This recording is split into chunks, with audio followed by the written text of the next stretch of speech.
maaleykum ñu jégalu ci dog-dog boobee ci wàllu machine ko waral ñu fas yéene kon rek jukkiwaat ak yéen xibaar yi bokk na ci xeex beeg wàllu guerre ak lépp loo xamante ni moo jëm ci sellal alalu askan wi yorinam di matuwaayu ca président Macky Sall jël taxawal li cay kuréel askan wi ñu bari ñoom rafetlu koy am yaakaar rek mu dem ca ba sës ca mbir yi ñu laal ko ci yoon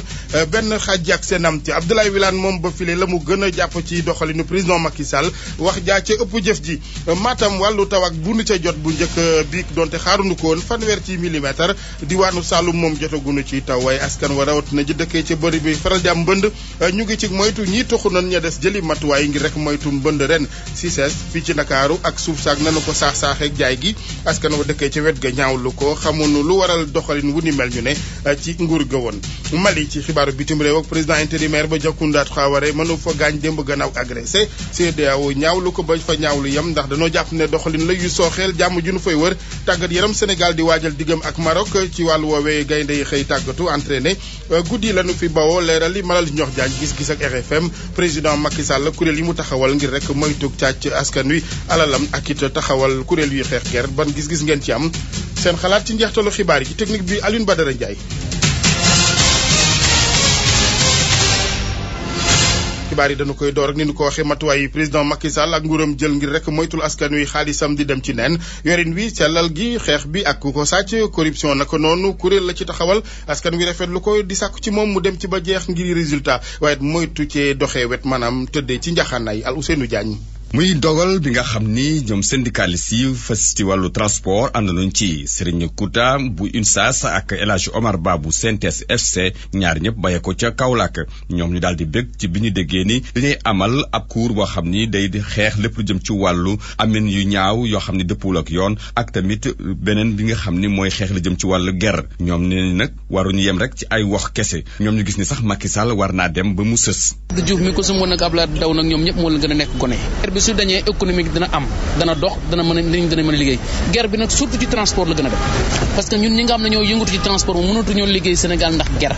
kon ñu ngi sàkku ci moom guerre bi Sénégal mu rey ci moom waaye mu rey ko ci côté transport parce que boo départ fii yor sa car wala nga yor bis jëm Mali doo mën a dem parce que guerre bi moo tax. keneen koo xam ne kii bokkoon ak ñoom xalaat di Amadou Sonko moom mu gis ni sax ñaari kuréel yooyu war naa yombalal Sénégal ngir mu daal di récupérer lépp lu jëm ci wàllu bien yi nga xam ni askan be ko moom. Sénégal fi mu nekk nii xaalis amul gars yi rawle nañu xaalis bi te boo jëlee procédure ancienne procédure moo xam ne détournement de deniers publics affaire bi dafa compliqué trop donc bii moom vraiment je pense que lu baax la. waaye nag Amadou Sonko di ragal balaa nag organes yi nga xam ne moom la ñuy war a amal fii daal di méngoo ak liggéey bi nga xam ne moom du cour sur l'enrichissement illicite doon amal. muy annoncé xaw ma exactement lan lay tekki fan la jëm ban compétence la am mais bu fekkee dafay renforcer dolli dooleel déjà lu existé mais baax na. ñu fekk ko ci rond-point Sandaga Serigne Lo Ndiaye di ab marchand ambulant yaakaar ni ndaw yëpp ñoo war a tàccu ndax gis na ni kat néew di doole yi ñoo gënoon am ay jafe-jafe ngir wut benn document ci biir administration li ko waral mooy guerre bi nga xam ni moo sax dàkk ci biir bërëb liggéeykaay yooyu. Alou Seydou Diagne ñu koy gërëm dogali président Macky Sall nag ba tey ca jiwal gaak ciwal gi daa mel ni ca la yem ci wàllu jëf ji amagul satisfaction moom Abdoulaye Wilane maire Kaffrine jàpp na ni daanaka président ku muy wul mu sori li ëpp solo ëppal ko askan wi Abdoulaye Wilane ak Macky. ma bëgg président Macky Sall xam ne ku am ku dudu lakk te it Ablaye Wade dafa wax ba jot réew mi wax ba ñàkk réew mi ñun wax nañ ba jëlee ko fi léegi li des du nekk di digee ak a yëgle sa yéene ak sa pas-pas li ñu dig Sénégalais yi ñun ñi ko jàppale moom falu ak moom mi nga xam ne moo ko dig Sénégalais yi te yàlla def mu yore réew mi ñu ko ñaan yàlla mu am ndam li ñu war a def dootul nekk di lim ay kaalis ak ay yéene duut baaraam saafara lañu bëgg li ci des mooy su weesoo li nga xam ne mooy rationaliser fonctionnement wu état beeg ministère yeeg wàññi yenn yu ëpp yeeg yooyu te loolu sax li mu ci def sori na ak li nga xam ne moom la Sénégalais yi xaar mais taxaw di wax naan alors fonds commun yi nekk ministère de finance présidence amu ko te présidence am fonds politique kooku man dama yaakaar ne du cëram moo tax ma ne ku am ku du lakk ma jàpp ne ñun ñëpp tey Sénégalais yi société civile citoyen simple ordinaire parti politique ak coalition yi ko jàppale woon dañu war a nekk ay oie du capital conseiller yi nga xam ne bi muy wër réew mi di campagne la mu doon diggee ak li ko ñu doon jàmbatal ñoo ngi ko doon notee war nañoo am modestie ak humilité war nañoo am vigilance ak rigueur ba nga xam ne du président Macky Sall du soxla di dem ci région yi pour xam bëgg askan wi parce que nag loolu vraiment daf ma yéem moo tax ma ne wax dëgg yàlla wax bi am na ci ay yenn ponk yoo xam ne nii yenn na ci li nga xam ne nii mel na lu ñu digal waaye bu dee ci wàllu leeral gëmuma ne lii mu wax ak ni muy évoluer ci idée yi muy am dana tax yëfi leer. Abdoulaye Wilane fii ci Ndakaaru lu jëm ci CICES ak suufam la mu cay yellool réserve ga ca daanaka lépp dañu ko saaxee doxalin week njaayin wi nag ci nguur ga woon askan wa dëkkee ci wet ya ñoom seen xel nangu lu ni mel rafetlu wuñu ko rawatina it ba mu agressé daanaka yàq na sa xel la leen wër leeral ci wàllu reportage ak Dieynaba Seydou Ba. li ñuy def CICES dara neexuma ci. lañu gis neexu leen ñoom ñi dëkk ci wetu faarum Ndakaaru rawatina nag laaj ya ñuy laaj jëme ko ci ñan ñoo dëkk ci kër yi waaye tamit naka la ñu def ba am terrain wu CICES yooyu le Mamoun Sow moom Nord Foire la dëkk. non c'est anormal étant donné que dañ doon wax ne parti état la donc je trouve que ni wartoon a war a mën a nekk nii daal comme dafa doon loo xamante ni pour Sénégalais yëpp la et puis fin bi ñu ko doon utiliser muy par exemple pour des expositions donc mënoon nañ ko maintenir pour loolu xaw ma nag ñan ñoo fa dëkk ak nan lañ def ba am terrain yu ñu fa dëkk daal loolu moom yéem na ma daal. Daba Fall ne moom saa su ne bu yeewoo dafay am xol bu jeex bu ubbee fenêtre am ndaxte mi ngi dëkk jàkkaarloo ak foire bi. gisatuñu fleurs yi gisatuñu ornement bi gisatuñu dara voilà il faut que nga ñëw ba ci bunt bi ngay doog a xam ne fii mooy CICES voilà. te yéen ñi jàkkaarloo ak moom. dara neexuñu ci vraiment ni mu meloon autant nga gis verdure beeg yooyu moo ñu dàqaloon daal quand même. mu daal di jàpp ne ña jaay terrain yi dañoo waroon bàyyi kanamu foire bi na mu meloon moo dàq. su ma sañoon duñ ko jaay wala bu fekkee mënuñu bañ a jaay aussi ba mënuñu bañ a jaay ñu jaay ci ginnaaw mais pas la devanture quand même parce que au moins là on a amatuñu impression que ni foire moo nekk fii daal waaw parce que au moins nit bu doon ñëw fii dañ la wax on va visiter la foire et tout mais maintenant si tu viens il y a plus rien on a l'impression que benn cité nga jàkkaar lool ak biir yooyu. terrain yu foire yi ñu daal di koy daggate daal di koy tabax daal cay dëkk ña dëkk ci wet ba mënuñu dara ci la ñuy gis bés bu ne loolu moo tax xol bu métti la ñuy nekkee bés bu ne di ko bés bañ mu explosé. Dieynaba Seydou Ba RFM benn waxtu tegal ñaar fukki minute ak benn. ak RFM kumpa tàggoog nag yéen. Matam ci lu mu xaarul woon jot bi tawam bi njëkk fanweer ci millimètre ñi nga xamante ni nag ñooy baykat yi ñoom di xaaram jiw ba tey Ali Bandel Niang. tàngoor gu metti gi ñuy dund fii ci diwaanu Matam boobaak léegi jege ñaari weer kat mun nañu jàppandi taxawandi na ndaxte kat ab taw bu njëkk wadd na ci diwaanu Fouta gi arrosé diwaanu Matam lëm li nga xam ñu seetlu taw bi laata muy wadd ngelaw bu bëri doole moo ñëw fii ci diwaan bi yóbbaale nag ay zeng ak yenn tabax yi noonu itam la daaneel ay garab yu mag mu di ay dégâts sax yi waral ba installation wàllum courant bu Senelec mais jafe-jafe ndaxte bu dëkk yu gën a bëri ci diwaanu Matam boobaak léegi seen courant dafa dem ci wàllu yàkkuteef yi nga xam ni taw bu njëkk bi indi na ko bokk na ci mbedd yi dëkku Matam bi nga xam ni du fu ne waay jaar ak otam ndaxte mbedd yu mag yu gën a bëri ndox mi dafa dal di dajaloo taw bu njëkk bi nag nga xam ni wadd na ci diwaanu Matam yaakaar bu rëy lay jural baykat yi nga xam ne boobaak léegi yàkkamti nañu ngir soobuwaat ci campagne agricole ñeel nawet bi di nag ay baykat ci fàttali yi xaar ba jamono yi lu jëm ci wàllu intrant yi ku demee ni ki engrais yi ak jiw bi waaye nag ñu wax ni taw bu njëkk bi nga xam ni wadd na ci diwaanu Matam jural na askan wi ab ngëneel bu jéggi dayoo ndaxte bi ba léegi thermomètre bi doon affiché ñeent fukki degré ak juróom wadd na ba tey ji peex mi askan wi yëpp ci bànneexoo mu nekkoon seen naataango Ali Bandel ñaa fi ci doonu Matam pour RFM. diwaanu Kaolack Bandel foofee taw gu fa waaye ñi nga xamante ni ñoo dëkkee ci gox yi faral di am taataay ñu ngi ci njaaxle am na ci sax ñu faf toxu am ñu sañ ci dëkkuwaay ak jëli matuwaay ngir moytu mbënd meneen ren Ibrahima Benjamin Diagne. marto yi di jolle Omar di deewoo ci kaw terrasse bi. dañuy opéré mooy opéré ba di ko ñii dañ koy dagg ba ci suuf. dindi ko. daal beneen semaine day am beneen semaine. lu soriwul foofu ci quartier Sahara Guy gi ci ab kër gu yërëmtalu Fatou Diawara tollu ci juróom benn fukk at ak ay njabootam yu sew moo ngi forcé di ree ree gi àggu ko fu sori ne mbënd mi lay tiit ba tax mu nekk ci wàccaayu tuxu bala ñoo dugg ci biir nawet bi dëgg. fagaru rek jéem a seet nuñ koy saafara waaw de maa ngi fagaru kay ndax maa ngi dem ut feneen léegi nag maa ngi seet feneen foo xam ne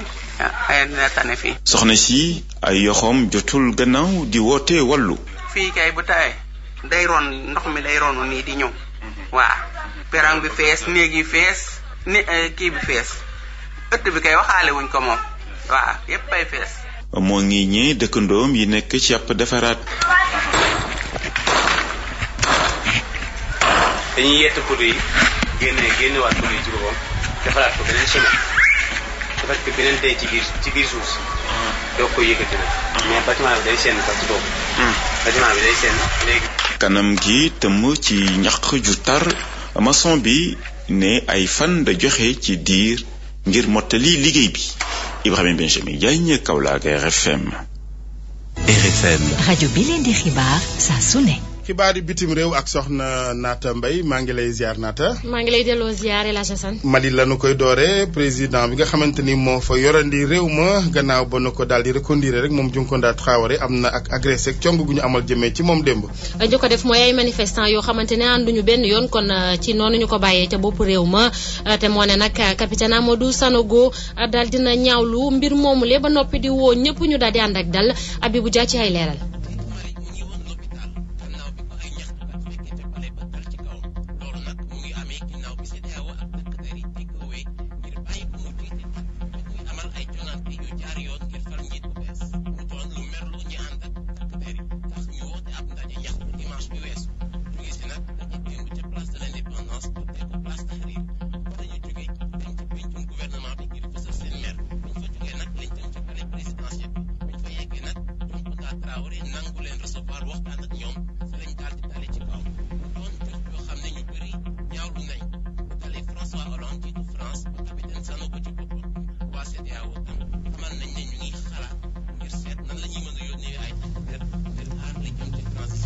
El Hadj Assane xam nañ ko ki nga xamante ni mooy jëwrin bi ñu dénk wàllum biti réew ca Burkina bokk na ci ñiy dox tànku jàmm foofule Djibril Basolé moom daal dina xamale ni congute boobu la ñu am nekk na luy ñuulal bu baax processus bi nga xamante ni ci lañ nekk ngir démocratie daal di dellu ca réew ma moom moomulee Djibril Basolé moo nekkoon ganu rajo France Internationale. meneenam réew mu nuy wër ak jàmm Guinée Bissau soldat yi fu jëloon nguur gi nangu na noo dellu ci kàng ya. loolu ginnaaw ab daje bu ñu amal ak taskatu xibaar lañ jëlee kon dogal boobule ñoom kon nee nañ la ñu bëgg mooy daal di dellu ca caserne ya ba noppi daal di bokk ci ñi nga xamante ni ñoom ñooy dox ba maanaam ordre constitutionnel daal di ñëwaat ca réew ma nu amoon kali. junte militaire moom dafa def benn conférence de presse boo xamante ni dafa rendre public pour mun a informer opinion publique nationale ak internationale ci delluwaatam ci caserne boo xamante ni ñu formé nguur gi ci fan yi junte militaire moom dafa gërëm ay organes de communication sociale nationale comme étrangère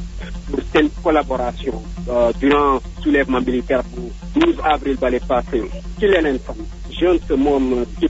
travers porte-parole am bu tudd lieutenant colonel Dabana Wane moom dafa ñaan front anti-coup d'état pour mun a collaborer ak autorité yu bees ci réew mi Dabana Wane moom dafa tamit gërëm CEDEAO maanaam communauté économique bu état de Afrique occidentale ndax ñu def ñu daawoon ci résolution bu crise politico-militaire ci wàllu Guinée-Bissau lieutenant colonel Dabana Wane moom dafa bañ ay accusations yoo xamante ni dañ ko adressoon ci militaire Bissau-Guinée ci seen implication ci trafic de drogue ci leneen fan Dabana Wane moom dafa garanti ni ndax militaires yi fu mu toll nii dañooy delloo ci seen caserne lu waral ci ex premier ministre Carlos Gomes Junior ak ex président de la république intérimaire Raimundo Freira mu ne ñooñu mun nañu dellu si waat fii ci wàllu Guinée-Bissau su fekkente ni dañ ko waa Mankali Bissau RFM. non Mankali Guinée-Bissau Guinée-Conakry soxna naata opposition bi nasoon na fa dox tey jile wala ëllëg alxamis waaye daal dina ko mujj tegaat ci suuf wala bokk bëttalaat. loolu nag bu ñu sukkandikoo ci mbootaay bi ëmb parti kon yi dox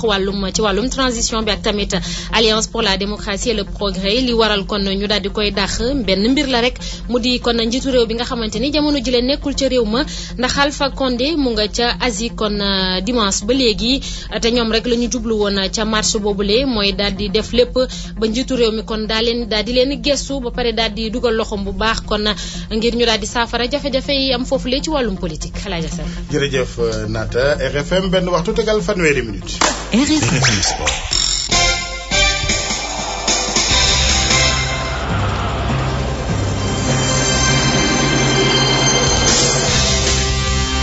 sport ak Malal Junior Diagne maa ngi lay nuyu Malal. maa ngi lay fayal la jasal. waaw dañoo tardé xam nga machine bi toog na biir fukki minute ak juróom waxul. waaw kon mbir yi da nga koy tënk rek. doo ko def mbiram toog ca keppaaru ndar ya bëgg ko def ak waxtaan. bisimilah. ñu door ak wàllu équipe nationale bu Sénégal El Hadj Assane liñ ci waxtaanee nag mooy tey jii def nañu tàggatu bu njëkk waajal seen diggante ak Maroc looloo kon jàpp nañu ko ci aljuma ji di ñëw Joseph Koto mooy seen entraîneur am na baat yenn yu ñu jokkalante ak moom ñu déglu ko. il fallait coûte que coûte que tey si suba nu entretenir leen c'est-à-dire nu bañ a toog noonu coono bi xam nga soo toogee entraîné wu loolu yàgg de coono bi day gën a yokk sa yaram donc moo tax ñu yëngal leen tey donc ñu def benn échauffement bu baax pour servir d'écrasage di coono bi léegi après ñu def benn jeu de conservation ba nu pare jeu de conservation bi ñu def benn jeu devant les buts jeu réduit ak ay ñaari gardien de but 4 contre 4 donc pour vraiment dugg ci forme de jeu bi bon booy ni ñuy foyee ci biir foo bi yëpp ñu respecter principe de jeu yi et je pense que bon ça s'est bien passé quoi. bon groupe bi 29 la ñu woon au départ mais fi mu nekk je pense que ni 24 ou 25 joueurs la ñu am 24 joueurs donc parce que am nañu ay blessés donc ñaari blessés Isiar ak Kwapkuli donc ak joueurs yi nga xam ne seen club libéré wu ñu leen parce que du date FIFA donc ci biir yaa Stéphane Badji kii nu mu tudd Victor Bindia ak Karamboj quoi mais ñetti absent yi. ñu daal di wéy ba léegi ci wàllu football bi jàppale ni jigéen ñi itam dinañu dem ca Maroc tey si guddi Sénégal mooy Lions yi dañu war a jongante éliminatoire Coupe d'Afrique seen diggante ak Maroc loola le 26 lay doon mooy ñaar fan ak juróom benn ci weer bi Assane ñu daal di wax ci wàllu bëre ak waajtaay diggante Guy gi ak Ama Baldé gannaaw ba ñu defee reportage kër Ama Baldé tey dem nañu kër Guy gi Salif Sow. ci dof yi laa dof envoyé. quartier bi yëpp moo tudd noonu. Cité police quartier Darussalam 2 fief du fils de Falaye Baldé naturellement le combat Ama Baldé Guy gi anime les débats. ginnaaw bi ñu sant yàlla. et prions sur le prophète Mohammed paix et salut sur lui. Nous préparons le combat. Selon ses voisins trouvés à ce grand place installé sous un arbre. Guy ne va pas réussir son simpi, ce qui signifie déracinement en français. Ama est plus fort que Guy. Sa technique ne va pas passer cette fois-ci. Guy est fort, certes, mais Ama est plus fort. Le poulain de Morfadam va mordre la poussière dimanche prochain, défendre les inconditionnels. Ama va boxer Guy avant de le terrasser, c'est ça. ñu dem bëre ci Guy gi bëre ak moom ba Sénégal yëpp xam ne ñoo ko dàq bëre ñu daan ko. kii xale bu ndaw la. Le pari de la mobilisation va être réussi, promettent les supporters de Amaye. Les t-shirts, les tares, la mobilisation sera celle des grands jours. supporters yi ñëw nañ pour Ama Baldé. Salif Sow, Pikine, Radio Futur Média. El Hadj Assane kon yëf yaa ngi noonu tënk naa ko de jërëjëf amoo morom. tubarkal. jërëjëf Balal benn waxtu tegal fanweeri minute ak ñaar ci RFM. RFM li ci yéenekaay yi. Master Office VDM bi jàkkaarloo ak foire bi ngeen taamu ngi seen bépp bureau ak jumtukaayu bureau ak informatique moo leen di may seen revue de presse Master Office ngir bépp jumtukaayu bureau. Assane Gueye. yéenekaay yëpp daanaka xëy dellu si tey ci kàdduy président Macky Sall démb ci bi ñuy siiwal liggéey bi tukkee ci mission yenu sasoon IGE inspection générale d'État ñeel dindi mi ci yenn agence ak direction yi ko matul ci réew mi observateur ne ku yabu nag mooy tudde ne président taxawal nëb cour di ëtt ngir toppee gi ñeel bépp càcc jëm ci alalu askan wi ak it wàllu ger ak gere yéenekaay bu groupe Futurs Médias yëgul ñu taxawalu ëtt bi xeex benn ak ñiy defi njombe ci wàllu koppar ak koom-koomi réew mi ñaar ëtt beneen ngir xeex ger président Macky Sall ci yéenekaay bi di leeral ne loi bi nag ngir ñëpp lay doon du am xàjj ak seen audit yi mu ne dinañu ci dem ba jeex ndax nag faw mu xam la mu fi fekk ku def ak ku deful tax mu ne audit yi moom jarul werante gi dund ci dellu ginnaaw le quotidien ne président Macky Sall tas na G59 ci waxin maanaam direction ak agence yi mu dindi toll ci juróom fukk ak juróom-ñeent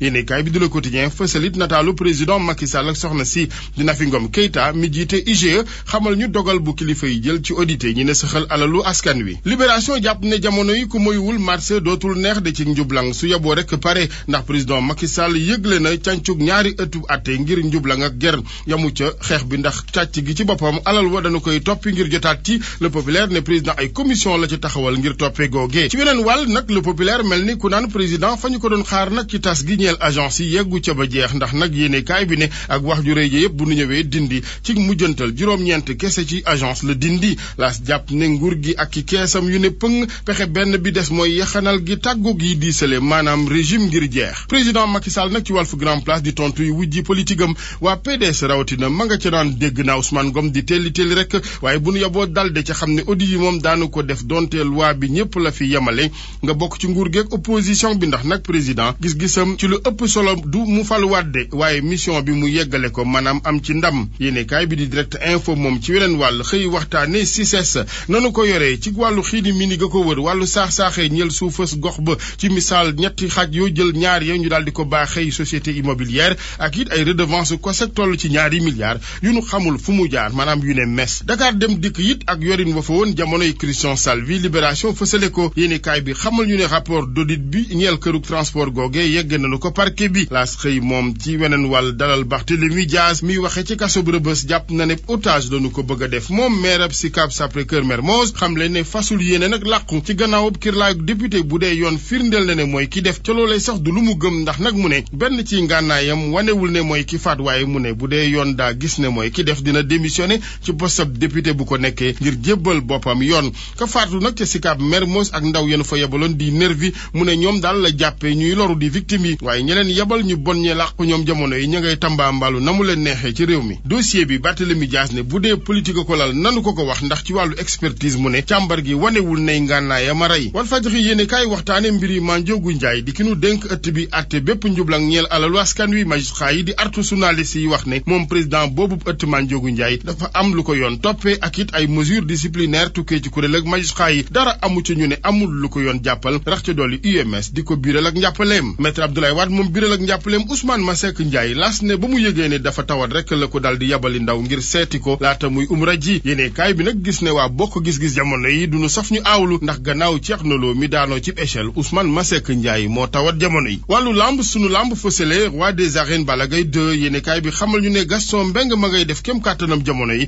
ngir dal di ko am moom Gaston ci yéene kaay bi jàpp ne combat Eumeu Sène Balla Gaye 2 mënut a ñàkk yéene kaay bi di sunu lamb lu ñeel guy gi moom dafa laaj ne mbaadu da koo nar a def jamais 203 digganteem ak Ama Baldé maanaam gannaaw ba mu jaaree ci kaw Ama Neex ak Bazoka. Master Office VDN moo leen doon may seen revue de presse.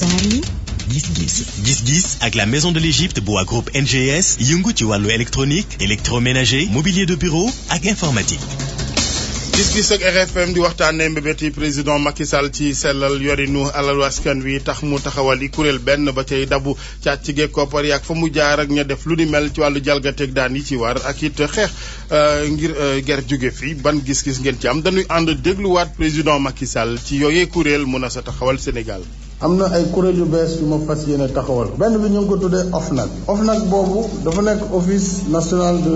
lutte contre la fraude ak corruption li ñu war a def te loolu moo ëpp solo sax pour man yóbbu nit tribunal wala di ko juger mooy bu fekkente ne gis nañu ne am na ay lëndëm wala am na alal ju ñu luubal ju leerul ba ñu identifier ko ñu fexe nangu ko delloosi ko dugalaat ko ci keesu nguur gi réew yu bëri def nañ ko te léegi am na coopération internationale bu am muy banque mondiale muy Nations Unies muy gouvernement américain ak gouvernement réew yu bare dinañ nangu ci fànn boobu lépp lu si leerul te réew mi laaj ko daañ ko mun delloo si dugalaat ko si politique de développement li tax loolu am solo du ñu fi jógee parce que ñu fi jógee du ñu suñu ay noon sénégalais lañu yàlla joxoon na leen mandat jeex na jox na ko ñeneen bëgg nañ ñu nit ëllëg bu ñu fi jógee suñu ginnaaw rafet par conséquent bu ñu gisee li xew kon du jar ñi fi nekk tey kenn di jéem def loo xam ne du am mujj ëllëg parce que de toute façon soo ko defee itam ça ne servira à rien. président Macky Sall gis-gis ak RFM jëm ci kon mbébétam yooyee ci ay kuréel yuy xeex ger ak wàllug jalgati ñeel koppari askan wi ban gis-gis ak ñun ci jokko bi maître Amadou Ka avocat la député bokk ci association avocat yi APR maître Ka maa ngi lay nuyu. fay naa la. ban appréciation ban jàngat nga am ci dogal ak kuréel yooyee président waxtaanee. waaw comme ni ma ko waxee woon ci français. président de la République dañ ko élire le peuple sénégalais dañ ko élire avec un taux de 65%. léegi nag pour mu def de l'ordre dans les finances de l'État dafa commencer def ay audit c'est-à-dire seet ñi fi nekkoon nañ la ñu gérer woon koom-koomu réew mi bon su defee audit c'est pour mu mën a xam fan lay mën a teg tànkam. bu mu commencé def loolu ba pare dafa amoon également benn tribunal bu fi nekkoon bi nga xam ne dafa doon topp ñi nga xam ne ñoo doon def problème mu guerre wala daal lëbal xaalisu nguur gi. mu ngi tudd cour de répression enrichissement illicite. daf ko dundalaat que ne te démb nee na mun na ko sax transformer mu nekkaat beneen mu nekk tribunal pour crime économique ak financier. bon toujours pour Macky Sall li nekk ci biir boppam mooy que mu def fi bonne gouvernance pour loolu moo tax mu créer yeneen kuréel yooyu nag du ñu tribunal mu créer lu ñuy wax l'office national anticorruption. boobu kuréel boobu su kuréel administratif la mi nga xam ne dafa am indépendance am pouvoir yu bari mun na def enquête mun na publier ay rapport mun na saisir ay tribunal su gisee la li xam ne ki nga xam ne dafa sàcc wala def li nga xam ne li méngawul ak yoon am na droit def investigation yooyu yëpp saisir tribunal. am beneen commission bu mu créé bu mu tudd commission de restitution des biens et recouvrement des avoirs mal acquis boobu aussi fu nit mun a nëbb ay xaalis bu ñu sàcc wala leneen ak leneen mun na ko topp ba bitim réew. ak beneen commission bi nga xam ne day commission évaluation ak suivi politique yi ak programme état bi donc yooyu yëpp def na ko fii rien que pour mu def transparence ci biir dëkk bi ci biir Sénégal. bon tout à l'heure am na ñuy xam ne dañoo wax ne dafa waroon a njëkkee boppam. mais moom Macky Sall amul dara lu muy nëbb moom def na déclaration de patrimoine kenn mësu ko fi def. def non seulement déclaration de patrimoine mais moom moo ko publier boppam parce que conseil constitutionnel moo ko waroon publier moo ko publier boppam amul benn président bu ko mës a def fii moom am na courage def loolu te jël na encore ses courage entre ses deux mains pour que lu leerul ci biir Sénégal dina ko leeral. maître am na ñeneen ñu ne également bu nu sañoon d'abord àndunu la ñu wax ci cour boobu jëm ci xeex enrichissement illicite ndax dañuy bañ mun na saxal présomption d'innocence maanaam kuréel goo xamante ni njort ak sosalaate lay jiital loolu la ñuy ragal ñoom. non pour man du loolu parce que audit yi ci boppam mënul jot tous les délinquants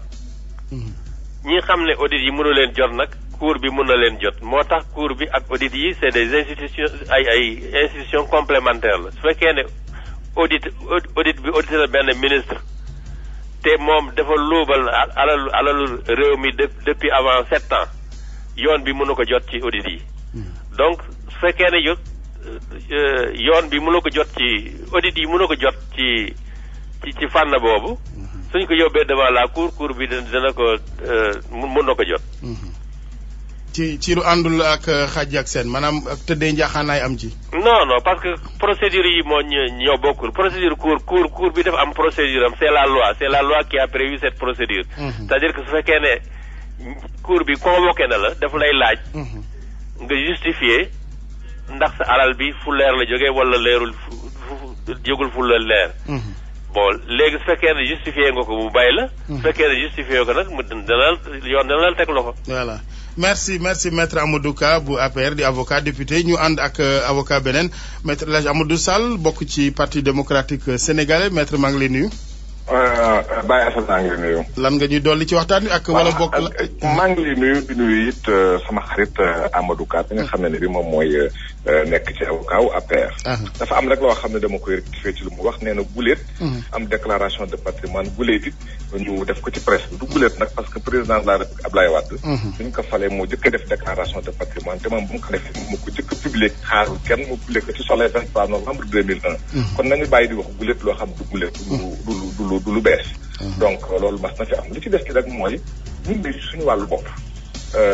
dañuy nangu nañu ne lépp képp koo xam ne Sénégal nga nekk nga yore ci kaddu askan wi ñu dénk la alalu réew mi. da nga ko war a yore ci ay anam yu rafet ci ay anam yu sell te soo ci jógee it war nañu saytu alal dañ la jox dagam defoo ci ab luubal dagam sàccoo ci waroo ci def dara parce que alal bi alalu réew la loolu ñëpp ba ci d'accord. waaye dafa mel ni nag président Macky Sall xamul fu mu jëm. tey mu def fi ëllëg mu génne la dafay def ba pare ne day defar cour de répression enrichissement illicite ba mu ko defee ne léegi dañuy dalal assemblée nationale pour waxtaan ci. alors que waxtaan nga waroon a jiite. parce que suñuy def rek bañ buubal bañ xàjjee ak seen parce que kenn du làq doom di dóor doom kenn du làqatu di rëbb président de la République teguñu ko pour mu rëbbaat dañ ko teg pour mu faj soxla askan gi. dafa am nag loo xam ne ni bi soo defee ay commission te loolu yëpp amoon na fi ne dañuy saytu jël alal réew mi nga xam ne ñëpp ñoo ko jël def na affaire bi nag da ko tàmbale ci boppam. parce que ñun ñëpp ñoo ko dégg du lu ñu ko wax. lu ñu wax moo ko waxal boppam. li muy ñëw la def déclaration de patrimoine ne li Ablaye Wade moo ko may li ay xaritam ñoo ko may. bu amee fanweeri oto ak juróom yoo xam ne lépp dafa wax ne dañ ko may. dañu saytu loolu ba pare. naka delloo parce que yoon mayewul koo xam ne dafa mas a yore am ay alalu réew te dañ ma may. dagam dañ ko may nag na ko delloo réew yi balaa muy seet faneen na seet ci boppam ba pare balaa ngay xool sa kër dëkkandoo la fa nekk. yow sa kër la fa nekk ci lu ñaaw génn ko. fi li nag ak Macky Sall mu ñuy jëw loolu mu yore te amul droit yore ko jël ko delloo ko réew mi amul droit wax kenn dara. duñ ko nangu parce que nag réew mi ñëpp a ko bokk ñëpp a yem dañuy yemle. kenn gënul sa morom judd mënul am sa morom dara ñun ñëpp ñu ma yem. suñuy defar yoon dañ ko teg ci yoon. bañ fa toogee démb ñu laaj Macky Sall ne ko nag est-ce que affaire bu jigéen loo ci xalaat dafa ne balaa ma ciy def dara damay waxtaan ak nit ñi ba xool luñ ciy def ñu ne ko nangoo luñ ko nangu. da xam nag lu toll ne ay góor jigéen lay waxtaanee pour xool lan la ci war a def lu toll ne alalu réew mi parce que balaa mu ciy def dara na waxtaan ak réew mi ba pare. ñu jëm waaye du def ba pare dañuy waxtaan. voilà kon yéen ci gàttal daal da ngeen njort cours yooyu yëpp yéen d'abord li ko tax a jóg dalul seen xel da ngeen di bañ mu doxee wet. amuñu lu ñuy tiit. waaye dafa mel ni. ay fayonte la. or Macky Sall bu ñu koy fal faluñu ko pour mu fayonte. faluñu ko pour lii pour daal dañ ko fal pour mu defar réew mi. loolu tax nit ñi wóolu ko jox ko ko. ñun nag amuñu dara toll ni tar fatal ay nit ñuy nëbb. pourtant préciser na ci ay kàddoom ne audit yi ñëpp a koy tax a jóg nga bokk ci pouvoir bi opposition bi loi bi pour ñëpp la. waaw am na tàmbaleeg moom ndegam loi bi pour ñëpp la. moom alalu réew mi nga xam ne bi moom moo ko yore woon. nekkoon ci ministre énergie fi tegu fi dara ñu di ko gis mu jël ay oto nga xam nee na dañ ko may na delloo loolu réew mi ba pare dagam ko na ko tàmbale def boppam su ko def ko bëgg ko voilà xam naa ko jàpp naa ne nit ku baax la waaye nag da tàmbale ci boppam su ko defee rek ñun pare dañ merci maître Amadou Sall ñu koy gërëm jeexalee Birahim Seck bu Forum Civil maa ngi lay nuyu Birahim maa ngi fay El Hadj Assane ñuy waxtaane tey rek mbébétu président ci cellal wàllu ko foqarti alalu askan wi ña ko këf dem ak moom ak yeneen yooyu kuréel yëpp yow dal na sa xel am nga ci yaakaar wala lan moo des. waaw xam nga Forum Civil moom daawul jóg ci di xeex pour que nguur di fi jógee di fi nekk yëpp teg ay jumtuwaay yoo xam ne mooy mën a tax ñu mën a xeex gerte ci Sénégal ba mën a tax alal réew mi ñu mën ko yoree ci alal bu rafet ci alal bu jaadu boo xam ne Sénégal dañ ko gis seen bopp. damay bëgg wax rek ci ne Forum Civil moom bépp institution boo xam ne teg nañ ko fii pour muy jàng maanaam di xeex nguur wala muy xeex mu ko utiliser pour xeexee keneen kooku Forum Civil du ko nangu waaye nag dañuy fàttali ne Sénégal dafa nekk une république bu ne république mooy dañu am suñu constitution dafa teg benn principe bu leer muy principe bonne gouvernance ak principe transparence Sénégal également dafa bokk dëkk yi nga xam ne dafa signé ay convention internationale bokk na ci convention des Nations Unies bokk na ci convention de l'Union africaine de la prévention contre la corruption bokk na ci également le protocole de la CEDEAO ak yeneen instruments yoo xam ne wax moo sax wàllu corruption mais di jéem a xeex wàllu guerre day jéem a xeex wàllu blanchiment d'argent ak wàllu criminalité financière kon loolu bu amee bu Sénégal adopté texte yëpp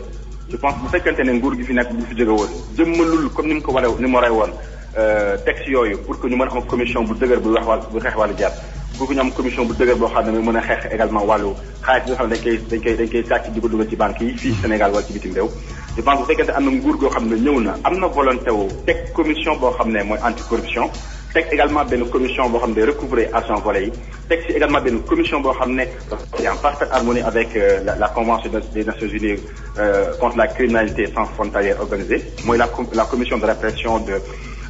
la cour de répression de crimes économiques et financiers. Je pense que Forum Civil du daan def leen lu rafetlu ko li ñuy wax rek mooy commission yi nga xam ne dañ ba fi teg bu mel ne commission par exemple fi jógee commission nationale de lutte contre la corruption day ñoom ci seen annonce nee nañ commission de nekk autorité administrative indépendante loolu lu baax la parce que day gën a garantir indépendance am Birahim baal ma ñu taxaw ci poñ boobu lan mooy garantie indépendance yi parce que ña fi newoon dañ leen a fal Macky Sall est-ce que day taxaw ci wet ga ne naa bàyyi yenn kuréel fal leen wala ñii wala nele palin bi la façon de choisir ces gens là. Exactement moom laa lay wax ni xam nga par exemple boo jëlee moo tax ma tudd autorité administrative indépendante. boo jëlee structure bu mel ne ARMP mooy autorité de régulation des marchés publics lu ñu mën a wax maanaam ci wàllu texte yi am na indépendance ci wàllu texte yi am na indépendance. mais indépendance ñaar la indépendance dafa nekk ci texte dafa nekk également ci nit te boo xoolee au niveau de l'ARMP. ñi nga xam ne ñoo fa nekk maanaam directeur général dañ ko choisir après la concurrence donc am na statut autorité administrative indépendante. comme ñoom nee nañ commission bi dina am autorité statut autorité administrative indépendante loolu day nekk loo xam ne benn première garance d' indépendance la. beneen mooy également prérogative yi est ce que commission dina am prérogative yi tax ñu wax maanaam est ce que dina am pouvoir de décision maanaam est ce que ñu ko jox moyens humains maanaam nit ñoo xam ne nit ñu xarañ la est ce que dina am également moyen matériel est ce que dina am également les moyens financiers ndax ñu suivre parce que boo tegee commission boo xam ne te nit ñi encouragé la woon pour ci liggéey boobu noonu je pense que dina na sax donc fi ñuy xaaree première chose mooy annoncé na volonté politique am nañ teg commission bi loolu forum si dafay rafetlu ba fa rafetlu yem beneen mooy lan muy continue commission yi lan lay def ci commission boobu noonu te nag di wax laaj atat gis nga bi ñu commencé annoncé cours de répression de lancement illicite ak bi ñu commencé annoncé également commission anticorruption ak commission wu recouvrement des avoirs volés je pense que homme politique yi dañoo war dal fi nekk nii parce que ñoom ñëpp ñoo yàgg di gérer alal réew mi te buñ ne luubal rek buñ ne dañuy def commission yi mel noonu rek ñu jóg ne déedéet lii di am ak lii non nañ bàyyi sénégalais yi fekkante dañoo sàcc seen xaalis ñu seet xaalis fal nekk ñu indi ko parce que xaalis boobu dina mën tax ñu mat faj chômage xaalis boobu dina faj également dina mën tax également ñu mën a résorber le chômage le comment dirais-je l'emploi des jeunes au niveau du Sénégal merci Birahim jégalu waxtu wi dab na ñu koy gërëm bu baax Birahim Seck Forum Civil El Hadj Amadou Sall avocat bokk ci PDS naatangoom Amadou Ka moom it bokk ci APR ak yéen ñi doon teewlu gis-gis ak RFM ñu jégalu mbokk yi ci pàcc yeneen wolofal du ñàkk ak météo ëllëg incha allah ñu ànd ci di leen gërëm di leen sant mu nekkoon xibaar yi RFM ci kanam tuuti communiqué ak soxna Ami Soumaré ñu yendu ak jàmm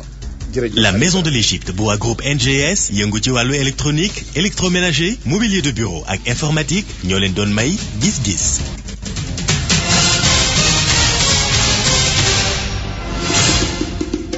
RFM Radio Futur Média 94 FM Dakar. Publicité